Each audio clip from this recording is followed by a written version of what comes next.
प्रेम म्हणजे फक्त हातात हात घेऊन चालणे नाही, तर आयुष्याच्या वादळातही हात न सोडता चालत राहणे आहे. जगायला खूप कारण असतात, पण खरं जगण्याचं कारण जेव्हा एखादं मन बनतं तेव्हाच प्रेमाचं खरं सौंदर्य जाणवतं. खऱ्या प्रेमाला शब्दांची गरज नसते. एक नजर, एक स्पर्श आणि एक शांत स्मित इतकं पुरेसं असतं आयुष्यभराची साथ देण्यासाठी. ज्याच्यावर आपण प्रेम करतो त्यांचा आनंद आपल्याला आपल्या आनंदापेक्षा मोठं वाटायला लागतं. तेव्हाच प्रेमाची खरी परीक्षा सुरू होते. प्रेम हे जादू नाही, पण जादूपेक्षा सुंदर आहे. ते दिसत नाही पण जाणवतं. ते ऐकू येत नाही पण मनात कायमसाठी वाजत राहतं. खरं प्रेम म्हणजे दोन व्यक्ती नाही, तर दोन आत्मा एकाच ठोक्यावर धडकत राहणे आहे. ज्याला आपण प्रेम देतो त्याच्या दोषांवर कधीच लक्ष जात नाही, आणि ज्याला आपण प्रेम हरवतो त्याचे गुण सुद्धा आपल्याला टोचू लागतात.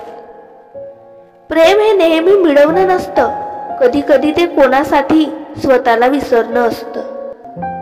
एखाद्याला आयुष्यभरासाठी आपल्या मनात जपायचं असेल तर त्याला फक्त आपल्यावर प्रेम करायला लावू नका, तर त्याला आपल्या प्रेमावर विश्वास ठेवायला शिका.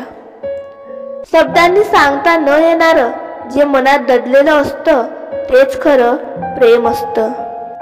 प्रेम म्हणजे फक्त एकत्र येणं नाही, तर एकमेकांच्या अंतरंगात कायमचं विरघळणं आहे.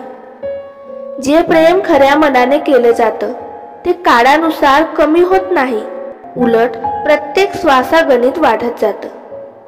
प्रेम करणं सोपं आहे, पण ते आयुष्यभर जपणं हा सर्वात मोठा त्याग आहे.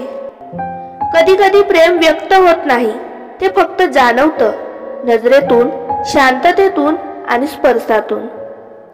ज्याच्यासाठी आपण सर्वस्व पणाला लावतो तोच आपल्यासाठी खरं जग असतो.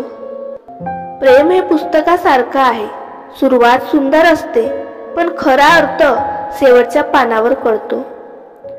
जे नातं तुटल्यानंतरही मनात टिकून राहतं तेच खरं प्रेम असतं.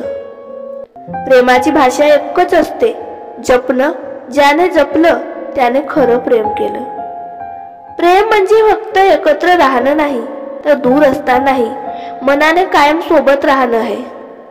खरं प्रेम तेच जेव्हा तुझं सुख पाहून तुझ्यासाठी स्वतःचं दुःख हसत हसत स्वीकारलं जातं.